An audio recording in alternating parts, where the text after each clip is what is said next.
Good morning, everybody. Welcome to the Concrete Masonry Checkoff Region 5 Town Hall. I'm Alicia Hodges. I'm the Checkoff Program Director. We are so excited to have you joining us today to hear an update from the Region 5 leadership. And we're just thankful that you joined us. We have a lot of exciting updates for you. Just as a FYI, we are in webinar mode, so your screens, or excuse me, your video is off, your audio is muted. If you do have questions, we would love for you to put those in the Q&A. So along the way, if you have questions, please put those in the Q&A and we will try to answer those questions along the way. Otherwise, we will have time at the end to answer those questions. If you could, please drop into the chat where you're joining us from. And with that, I'm going to go ahead and turn it over to the Region 5 Chairman, Joe Kerrigan. Thanks, Alicia. Like Alicia said, thank you very much for attending our Region 5 Town Hall meeting. We have some exciting stuff to share with you of what the Checkoff and Region 5 has done and also overall national. So part of the leadership for Region 5, we have both our board of directors. The board was Kendall, Andrag, Eric Absalon, Mike Finch, and Brian Austin is our board members. And then we also have our regional committee, the RAC committee itself. And one of the things that we would like to encourage, there is going to be a QR code that allows people that would like to join a RAC to go ahead and take a picture of that QR code or go to the website, the Checkoff website, and there will be a link that we could like to have more representation across the region, especially with our regional activity committee. I'd like to review over our 5-year strategic plan. And of that 5-year strategic plan, I want to kind of focus on where the Checkoff is and where it's headed. But to have that plan, you need to know what direction you're in. So our main directive and our main mission within the concrete masonry Checkoff is to drive demand for locally made concrete masonry products. That's our mission. And to do that, we have objectives 1, 2, 3, and 4, which is drive market share, look at increase our net promoter score, augment our Checkoff dollars with other areas where we can actually get co-funding and also demonstrate tangible Checkoff value to the block producers and contractors in the nation and also in Region 5. The 6 core focus areas that we have is the design assistance, education, educating our design professionals, looking at concrete masonry outreach, trying to get more people involved in the trade and also involved in our industry, marketing, being able to tell our story, code and standards, how we can influence municipalities and codes to see the value and the longevity or sustainability of concrete masonry units. And also we want to be able to get to the designers, the future designers, and also our current designers in the university relations. So those are our core values that we are working through in our region. So as we go into that 5-year objective, next slide, kind of the board of directors has really come up with a way to kind of look at our objective. We want to be able to have 20% market share growth in the next 5 years. So they're looking at a hockey stick. So any of us in the Region 5, we have a good hockey programs around. We're looking at the tinkering phase, right? We're looking at, those were the first couple of years that we were with the Checkoff, trying to figure out and get our footing, try to figure out where we're at.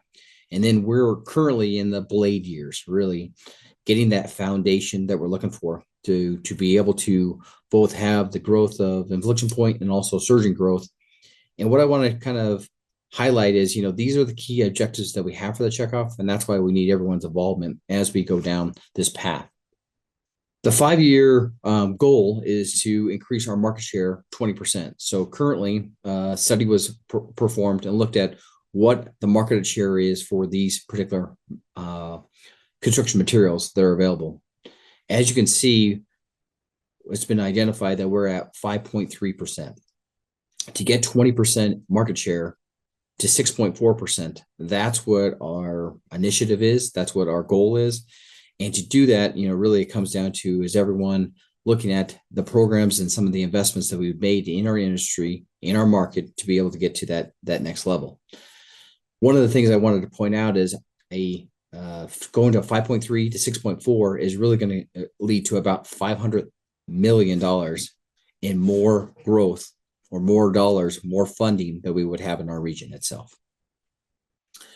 The next 5-year KPIs is really looking at how do we do that. Well, again, we talked about the CMU market share. We want to increase it by 20%. The other area that we have is augmenting our checkoff resources, and that is looking for $3 million in external funding. That comes from both government entities, and also looking at ways where we can apply for grants that we can use both checkoff dollars and also industry or other partners that can actually help us fund some large projects that we have going through, which Region 5 did this past year with some codes updates. We're also looking at investor relations. We want engagement with the people in our regions, being able to have producers be able to name a specific program within the checkoff is a key element to that, and really looking at ways to get regional events annually and increase those so we have more involvement within the industry and also in our region. We look at the 5-year KPIs, and each one of these areas that we talked about is our 5 initiatives is really marketing. You can see where we're trying to get, a key point out there is 25,000 architectural design engineer engagements that we have throughout the region. Number 2 is design assistance, being able to provide 25,000 interactions with our design teams and design community.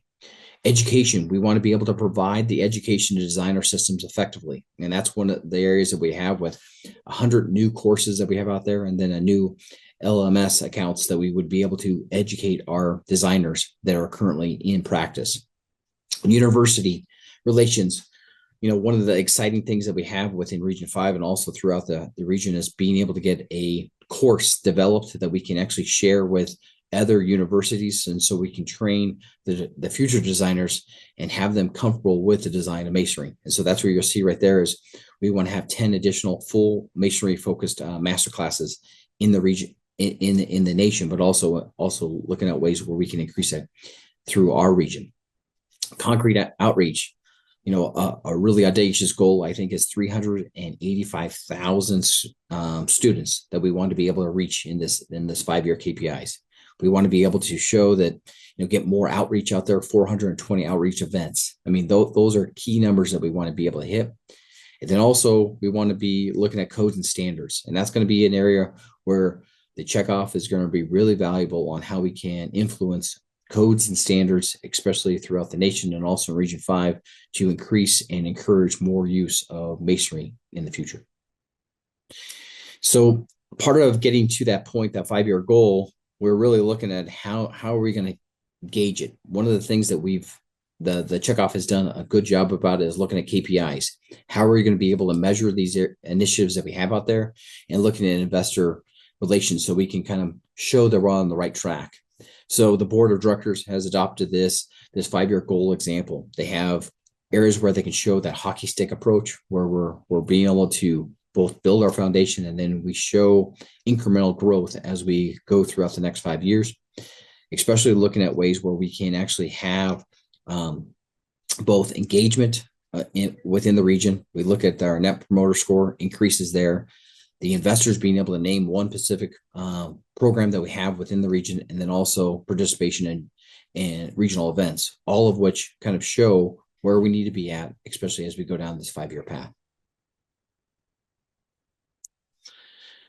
But to get to those numbers and to get to what we've discussed really overall is we really got to look at is what we see. We as the producers, we as the investors, we as the contractors that are out there. We want to look at, okay, we see all these associations, we see the masons, we see the mason contractors, we see the producers and checkoff wise in general.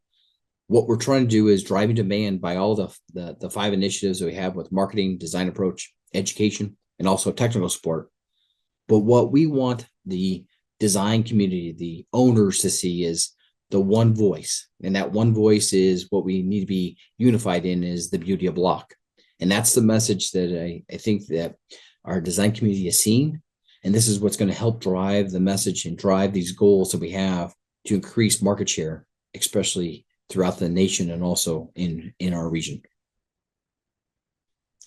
So I'm going to turn it over to Eric Absalon. He's going to go through the financials and give us a little bit of a snapshot of where we're at there. Good morning. Thanks for attending this town hall. Again, I'm Eric Absalon. I'm a producer from the West, resides in Region 5. I've got a seat on the board, and also I'm on the executive committee as well, and also involved in the financial side of this. So let's get started with some of the financials that are going to help fund all these activities. So we'll start with this slide, and this really shows that to date, we're about almost just shy of $22 million in assessments that we've brought in. Q1 of 2025, those assessments just came in at the end of May, and that's about $2.3 million. If you look at the regions, if you're not familiar with how the regions are broken out, you can see that from this slide as well. Again, we're talking about Region 5 and the whole group as well. Okay. Taking a look at these financials, the assessments brought in over the last couple of years, you can see our first assessments came in Q2 of 2023 at that almost $3 million number. We had 3 quarters that first year that amounted to about $8.5 million. And in 2024, we brought in about $10.8 million. If you just look at the 3 quarters of 2023 and compare them to the 3 quarters of 2024, Q2, Q3, and Q4, we are down about 4%, about 3.9% in assessments. And if you look at 2025, first quarter compared to 2024, we're down almost 11%. Going into this year, we anticipated that there might be a slowdown, and we budgeted about 7% down. So we're trending a little bit worse than that at this time, but there's a lot of noise out there regarding tariffs, interest rates, and all the other political jargon that's out there. There's a good chance we're going to catch up the second half of this year, maybe make up a little bit of ground. Okay. If you look at what we had available going into our last board meeting, which was in May, we had close to about $8.5 million, which is that top line of available funds.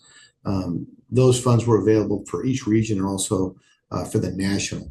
You'll remember that if you've read the order, that once we carve out other costs, about 50% of our available funds go to the regions, and the other 50% goes to the national. So you see the national going into that meeting had about $3.6 million available for programs, and then each region is broken down, as you can see across the chart. So funding after that meeting, we funded about just over $7 million worth of programs. And so we're often getting ready to make a big splash.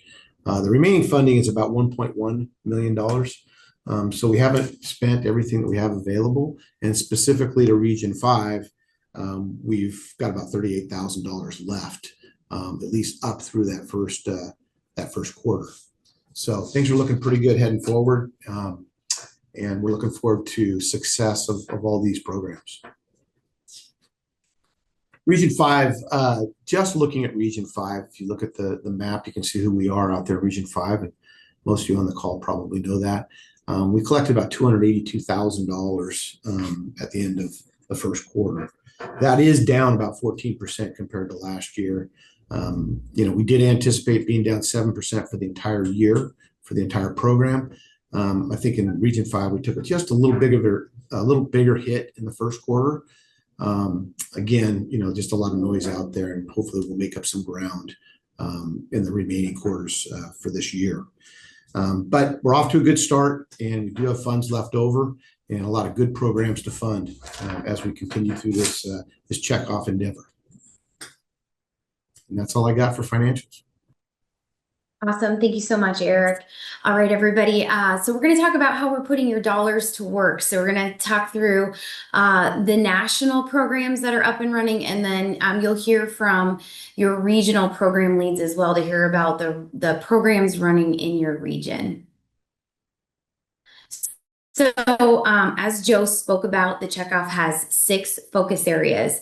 The Checkoff has invested just over $13 million into programs, with a total of 82 programs. Not all of those are new programs. Some are programs that we've determined that we're going to continue to invest in year over year.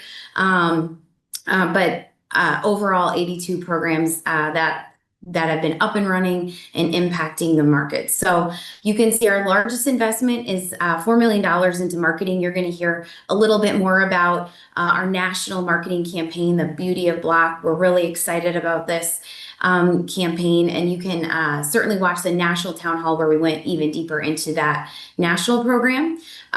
Design assistance, we also have our national Design Assistance Block Design Collective program lead on Riley Dvorak. He's going to tell you about our National Block Design Collective program that will offer design assistance, and then also the regional program that is part of that. We've invested $1.4 million into concrete masonry outreach. This is, as Joe mentioned, we're trying to get out and talk to the youth about masonry and future careers in masonry. We have some lofty goals. We have a national program up and running where we're trying to get curriculum into high schools and really educate our youth about masonry. We've invested $1.4 million into university relations. This is integrating masonry curriculum into engineering and architecture programs, as well as investing in research. Region 5 has several university relations programs, so I'm excited to share more about that with you today. $1.3 million into codes and standards. We have a national codes effort happening right now. I'll share some more about that with you. And then educating design professionals, $1.2 million. And so we have a national effort happening with that. And then also we have a Region 5 program as well. And Kim White's going to share more about that with you today. Joe, I'm going to turn it over to you to talk about regional programs.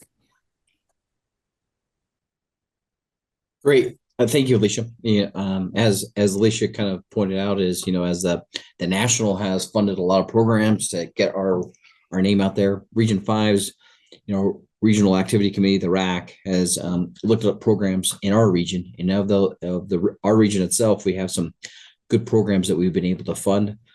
Since funding of May, we're looking at $845,000, total of 12 programs that we've been able to fund.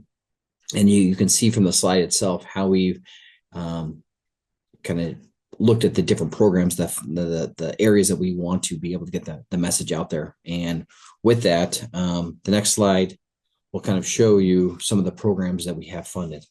As part of this town hall meeting, we've asked a few of the principal investigators on these programs to present to you, and they're highlighted in green. But really, we've done some expanding masonry curriculums within the region at the University of Wyoming. We looked at Sacramento State, again, university relations and outreach. We looked at some design assistance and some education areas that you can see in this list. So those are some of the programs that we've funded thus far. And the next slide is the area that we are now pending DOC approval. But with this, these are the programs that we were able to get approved by the board of directors, and now they're with the DOC right now for approval. Part of this is really looking at those big areas that we can invest in, like creating the resilient design buildings code. You can see that's one of our largest codes and standards, but I want to point out in Region 5, we also got additional funding for this from other areas to help us fund this program. And so that's kind of looking at what we've hoped to look at is augmenting our abilities to be able to use other funds to help grow and also engage, especially within the design community. So some of those programs that we have out there is really important for us to kind of continue to grow and also educate people going forward. I'd like you to look at the slide and look at the QR code. This is the national programs updates. I think it's important for everyone in the region to know what the national is doing in conjunction with what Region 5 is doing. So I just wanted to ask you to look at this and look at the program updates that are there within this QR code. As we go there, I'd like to introduce Riley. Riley's going to be talking about the beauty of Lock Design Collective. Fantastic. Thank you, Joe. Hello, everyone. My name is Riley Dvorak. I'm very excited to kick off the national program update section of our town hall today. As Joe mentioned, I'm the design director running the Design Collective, which is I would say a game-changing national initiative within the Checkoff, but it's really structured to be supported by each region so that we can really enhance the impact we have on a regional basis. Our overall goal is to grow market share through strategic engagement and influence of the design community, and I'll talk to you guys about a few ways that we're going to do that. Our team, we've got a team of 3 directors. They're already hard at work, and really the next big step for us is to do an official launch. We've done a lot of activities, but this is a key initiative for us because there are not a lot of designers out there right now who know who we are, who recognize the name. So our goal with this is to engage the design community, to build that familiarity with who we are, and to establish trust for the Block Design Collective as the go-to resource for all things CMU. Not replacing any regional engagements that you have or the impact that you're already having regionally, but to enhance that, to help bring awareness and designers to the experts in our industry. So our ultimate goal is to increase the consideration and efficiency of masonry structures. So that launch is really centered around starting to build some buzz around our industry and some of the exciting things that we are going to start to offer to the design community with the intent of growing that awareness of our brand and the available services that we have. Okay, there we go. The easiest way to look at our group is through these 4 key initiatives. So starting with building a robust library of tools and resources online to put those in the hands of the designers to make it as easy as possible for them to utilize masonry. We're also providing education in strategic forums to enhance designer knowledge and build a better foundation for masonry in the future. And then with design assistants, we already have right now a network of design professionals and masonry experts that we can lean on so that from coast to coast, the design community, architects, engineers, even general contractors can come to us with their questions so that we can reduce hurdles as well as cultivate opportunities that we can have direct project influence, which brings us kind of that bottom one of concept proposals. Where we're securing opportunities with architects, general contractors, owners to bring masonry to the table early on in the concept stages of projects with the aim of being able to put more block directly on plan sets. Next, so we've got some KPIs identified. This is year 1, what we're hoping to accomplish. On the bottom, you'll see we've got 4 projects that we already have in the works, with the hope that we're going to get to 10 by the end of the year. I think after the launch, we'll certainly be able to get that. Similarly with projects assisted, a lot of that is probably going to ramp up after we improve our exposure and designers are utilizing us more frequently. But some of the other things that we're already, I'd say pretty far along with is engaging AECs. So we already have over 700 interactions this year, as well as 13 educational events that we have to show. So really excited about what the rest of the year is going to bring. Making a concerted push to reach these goals. I think we're set up where we can do it. Not only being able to bring on 2 more directors to add to our team, but getting that national launch and engaging and partnering more with you, the producers, along the way. That's something we're really looking forward to. So a quick update. I mentioned a couple times to these regional directors. So our goal is to have 5 regional directors supporting the entire country. So all 5 regions. Within Region 5, we did start that search back in January. We made some momentum, but ultimately came to a point where we were not able to move forward. So we took a break back in April. I moved on to hire Region 4, which is now complete. So we're really starting to revitalize those efforts for our search again. So we're trying to get back to the table, get some interviews scheduled, and we've got some candidates that we're exploring next steps with right now. Really, and I'll just say we're happy to take on more as well. So if you have anyone that you know that would be a good fit for a role that would be able to establish a presence and serve as the face of the industry within the region, we'd love to explore as many options as we can there. So we're as I said, we've got three directors in place. Region 5 and Region 2 are the other two that we're hoping to bring along, and I'm confident we can get that done this year, hopefully sooner rather than later. But this is a very key role for us, key position, and we want to make sure that we've got the right feet in the boot in the shoes. So to say. So we're doing our due diligence. So I'd ask for your assistance in helping us find the right fit for this role, so that we can start to have a very concerted impact within Region 5. Okay. With that, I think I'm turning it over to John, if I'm not mistaken. Yes, sir. Thank you, Riley. Um, my hope here is that good chunk of this folks on this call, you're not hearing about Beauty Block for the first time. This is something that's been in market now for a little over a year now, but if you're not familiar with Beauty Block, allow me to indulge you. This is the industry's first nationwide marketing campaign, right? As a unified industry. And that is a really big deal. And we did a lot of research, before this sort of went out into the wild. And really, we learned that designers, right, they think highly of Block in terms of its strength and sort of that brute force, but we don't get a lot of credit for much else. So when you think about aesthetics, sure, there's an architectural CMU component in here, and yes, I think there's more curb appeal than people sort of assume. But what about like the ability to reduce insurance costs? What about how CMU can act like a sponge when it comes to carbon sequestration? What about the locally sourced and set aspect? Eric mentioned earlier that a lot of uncertainty around tariffs and trade policies and local supply. Like, we have a really good story to tell there. So that's definitely included in the beauty of Block. It inherently exceeds codes, right, without extra costs kind of piling up. So it's all these things, and we think that's a pretty darn beautiful thing, and that's kind of the story we're trying to bring to life with Beauty of Block here.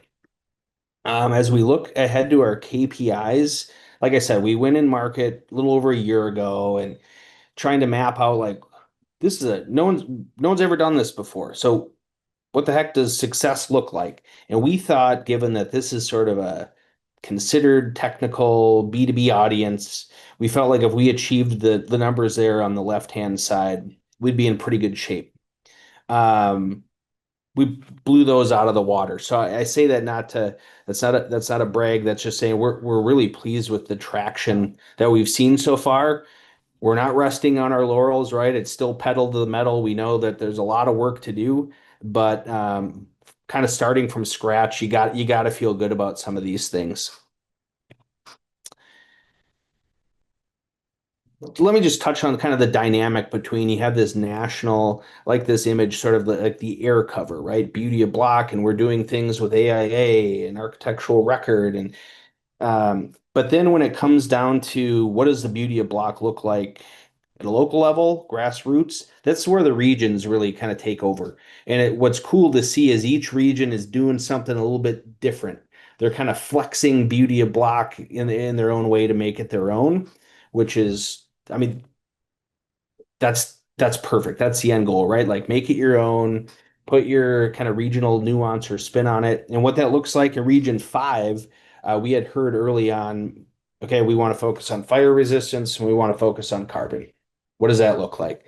Well, at the beginning of the year, January, right, with the wildfires and just that situation out in California, we would be tone deaf to not acknowledge like what was happening in our backyard. So we spent a lot of time talking about what does the build back look like? How do we make sure history doesn't repeat itself? How do we build back better? What are some considerations for that?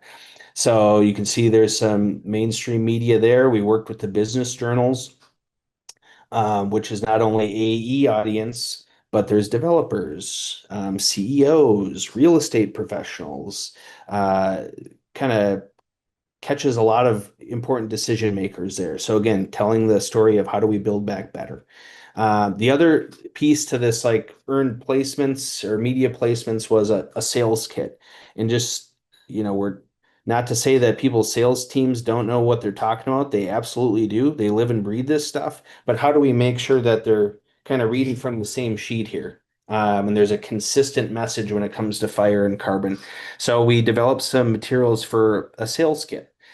This isn't to be prescriptive or put words in people's mouths. This is merely a guide, sort of some prompts to make sure we're kind of talking about this thing in a consistent, like Beauty of Block approved manner. So really proud of the work we've done in Region 5. You guys are awesome. A lot of these stories included input or testimonials or quotes from local producers. So good to see some inclusion there. So nice work, all. John, so much.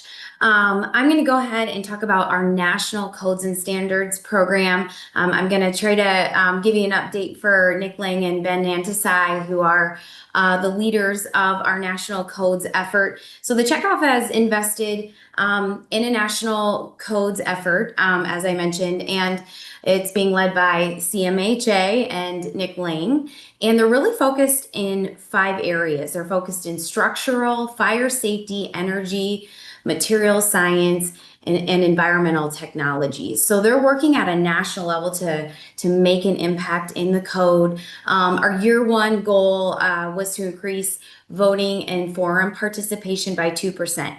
Good news, we've increased it by 20%. Our another year 1 goal was to increase our subject matter experts by 2%. We've actually increased that by 275%. So we've increased our subject matter experts at a national level at 67%. And then we have 2 different regions that have regional codes programs. One is in Region 4, so you can see they've increased participation by 33%. And then we have another one in Region 2 that's just getting up and running. We have a 5-year goal to impact make a positive code improvement. We didn't know if we'd be able to achieve that in year 1, but we have. So we've actually made 2 improvements to national codes, and we made 4 improvements to regional codes. And then we have already had 1,320 educational hours educating designers on codes. So, officials on codes. So we've had some great progress so far at a national level. All right, I'm also going to speak about the Block Learning Hub. And as Joe spoke about earlier, we did have our national town hall. So all of these national programs, you can go and listen to that national town hall to hear more in depth. But I'm going to give you just a brief update on our Block Learning Hub. So we do have our Block Learning Hub up and running. This is our learning management system. We currently have 8 courses in there, and they are free to designers. They're free to you. I would highly encourage you to go to our Beauty of Block website and go to the Learn tab, and that'll take you right into our learning management system. And actually, when I'm done speaking, I will drop that URL into the chat. And we welcome you all to go in there, build an account, check out the courses. We have 8 in there now with many more on their way. And so this is a tool available to you now to share with designers. It gives free AIA credits and free professional development hours. So please use that, share it out. As you can see, our goal was 1 channel. We've got that. It's for designers. Our goal was 2 courses. We've got 8 courses in there. Our goal was 200 accounts. We're already at 246 and growing after all of these town halls, and then reached 2,000 designers, which we're at 1,615. So that's a resource available to you all. Please share that out. And then the last update I'm going to give is the concrete masonry outreach update. Our national program is led by MCAA. Jeff Buckowitz obviously is involved, and then they've hired a national director. His name's Robert Melgard, and he's just doing a fantastic job. This program, as Joe mentioned, is really focused on our youth and high schools and really sharing all of the benefits and great things about masonry in high schools. They're focused on educating and inspiring high school students. They want them to pursue careers in masonry. They're focused on equipping educators with tools and resources to present career opportunities, recruit and retain masonry instructors, and maintain a strong presence at career fairs and industry showcase events, and develop a wall builder and evaluator program. They've also made some really great updates in partnership with NCCER to the NCCER curriculum. So there will be a press release about that as well. But Jeff and Robert and the team and have worked really closely with NCCER to make great updates to that curriculum. So we are excited about the work being done there. We do have Robert in position. He's hired another person in Region 2, and their goal is to get people working in each of your regions to really get out there and speak to youth about masonry. So they've reached 4,500 students already for this year. They've implemented 10 new programs of NCCER curriculum into high schools. They've had well over 8 outreach events, I'm certain by now. And really the goal for them that they've communicated is to get this program self-funded so we can use those checkoff dollars in other areas to continue to drive market share. So they're closing in on a pretty big grant opportunity, which is really exciting. So exciting things happening from an outreach perspective. All right, so I believe at this point, I'm going to turn it over to Tom to speak about concrete masonry building core design table publication. Actually, I think that's me, Alicia. Oh, I'm sorry. Go ahead, Kim. No worries. Hi, everybody. My name is Kim Wyatt. I am the executive director of the Rocky Mountain Masonry Institute. And this year we have 2 programs that are running underneath the Checkoff program. The first one is a masonry building core design table publication. Our engineers at Atkinson Noland and Associates gave a presentation on core design, and they recognized a need for an easy-to-use guide for engineers to design building cores. And so we are very grateful for Checkoff funds to get the ball rolling on that. Next slide, please. Maybe not. So our review of the first draft is already completed. And so it's going to go into publication in August. So we don't have a lot of numbers to report as far as our impact goes, but we will have more soon. Our second program that we funded was for masonry master classes. These master classes we actually started in 2020 to give designers more accessible education when it comes to designing with masonry. And they were extremely popular. However, we did not have the funds to provide more than 1 or 2 per year. With checkoff dollars, we have been able to provide 6 this year. 4 of them we've already done, and we're just doing the other 2, and those should finish up by August. And I have those dates down below. These classes have been incredible. We doubled our impact. So previously, we would only be able to educate probably about 100 to 150 designers each year with these classes. That has increased to over 300.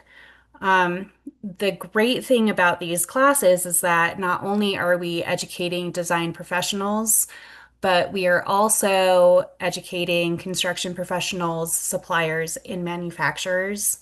So these classes have been great in that even though they're virtual, there's been a lot of collaboration between designers and construction professionals, and it's really given life to the program. So we are very, very grateful.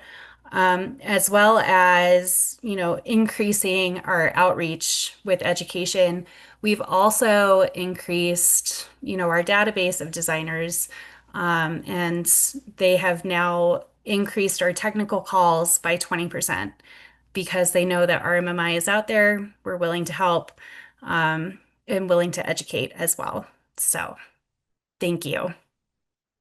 Hello, I am Jenny Tanner, and I am working on the university side of things. In order for Block to get going and go up that stick part of the hockey stick, we need to have engineers who are ready and excited to do masonry designs. So in this program, we have a variety of goals. First of all, we developed labs. We are using labs from a materials-based perspective. That is critical because once students, future engineers, understand the materials, when code changes happen, they're very easy to understand and incorporate. Homework and exams are ready to share with other universities teaching masonry. Materials have been reviewed and used in the UC Boulder masonry class, and we're also getting a few other outside reviewers just to get quite a few eyes on the subject. So in the notes now, we are developing notes. If you look on the lower left, you'll see some handwritten notes. These are called board notes. Students can't always assimilate information if it's already put out in front of them. They need to write things down to help absorb. In the middle, you'll see an example of a PowerPoint type of notes.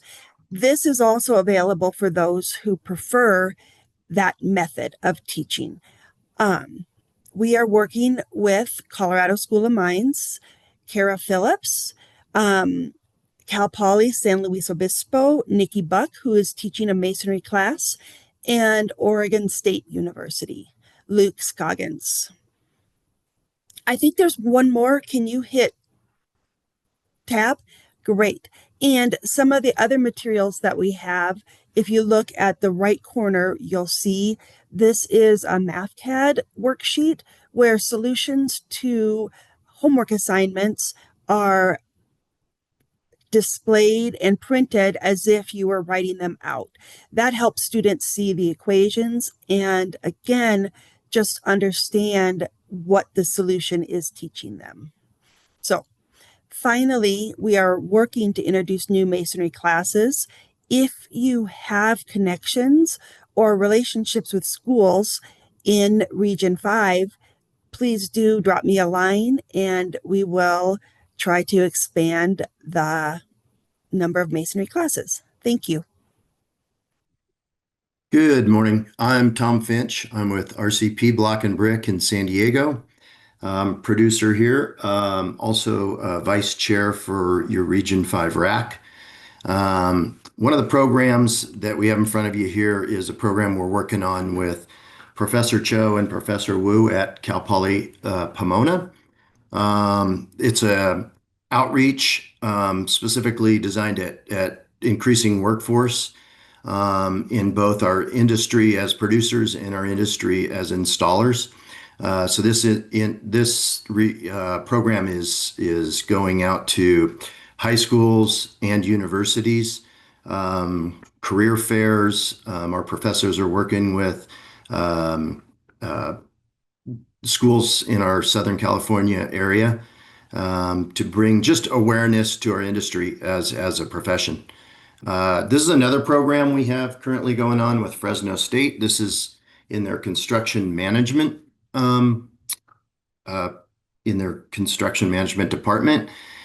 We are sponsoring a lot of their events. We're giving their students plant tours at Basilite in Fresno. and providing them with resources for masonry. This course is specifically designed as an entrepreneurship for the students in the construction management department, not just to be those that are going to be working for general contractors in the future, but really designed to help them become business owners.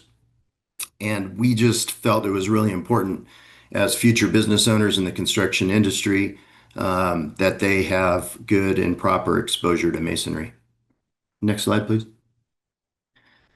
TMS travel. So some of our dollars that we have collected are going towards travel to the Masonry Society's meetings. So this is really a university relations program. It's to get professors and their students to attend our TMS meetings so that they can learn about some of the code changes and what's going on in the development of design in masonry. And so we have allocated funds to get them to these meetings. So if you have professors at universities you're working with in the engineering world, please invite them. There's a QR code there that you can scan to get more information on that. But we would love to see as many of our professors and students attending our TMS meetings. Next slide, please. And the next segment will just be on joining the effort.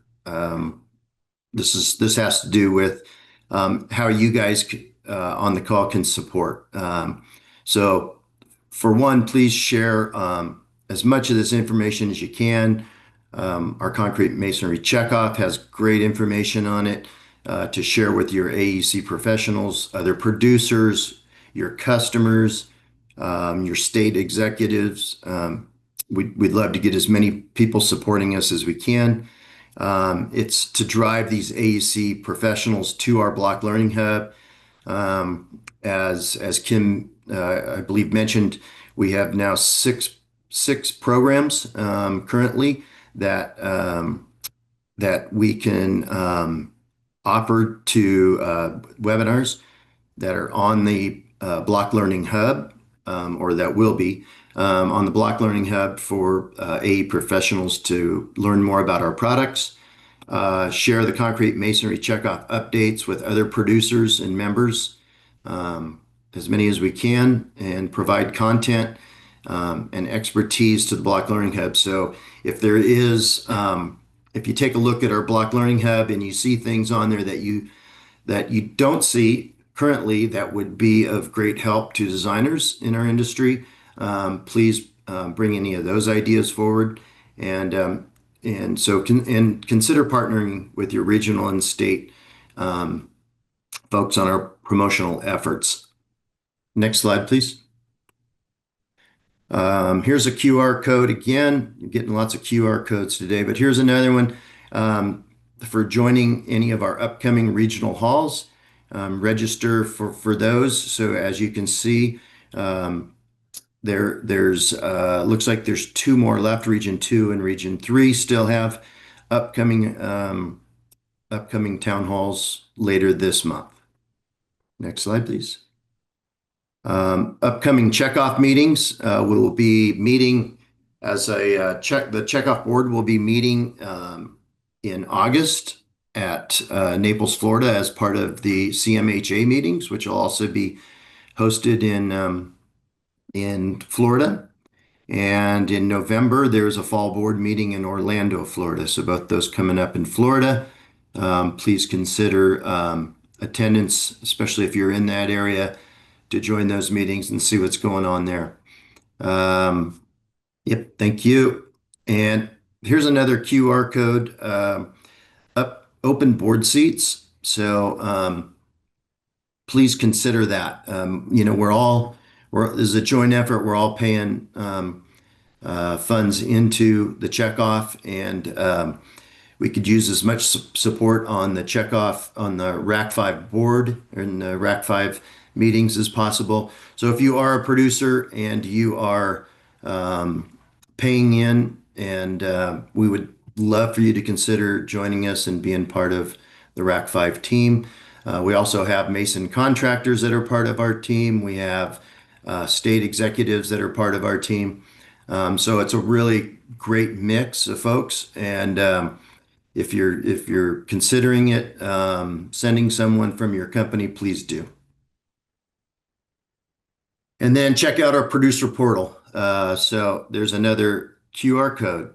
So check out the producer portal and sign up for that. You'll have access to a lot of what's going on in the programs and see where these programs are at and what great things they're doing. Last part here is any Q&A. So I know Alicia might have some things in the chat that she wants to highlight, and Joe and I will be available to hopefully answer any of those questions you might have. I'd like to highlight one thing as Tom had mentioned is, on RAC 5, we are looking for additional volunteers. And like Tom had mentioned, we have producers, we have contractors, we have state associations involved in RAC 5, which we try to get a diverse group of people listening to the investors on how we can fund programs. So definitely, if you have any interest in joining RAC 5, our meeting will be in Fontana, September 16th and 17th. And if you're interested in attending that meeting, again, it will be in Fontana. And we will be having our RAC 5 meeting in September. Okay, well, I don't have any questions coming in here. So thank you to everybody that joined the webinar today. It has been recorded, so we will send that out. And thank you, Joe and Tom and Eric, for your leadership in Region 5, as well as all the program leads that are leading and implementing these wonderful programs across the region and the country. So appreciate you all joining, and everybody have a wonderful rest of your day.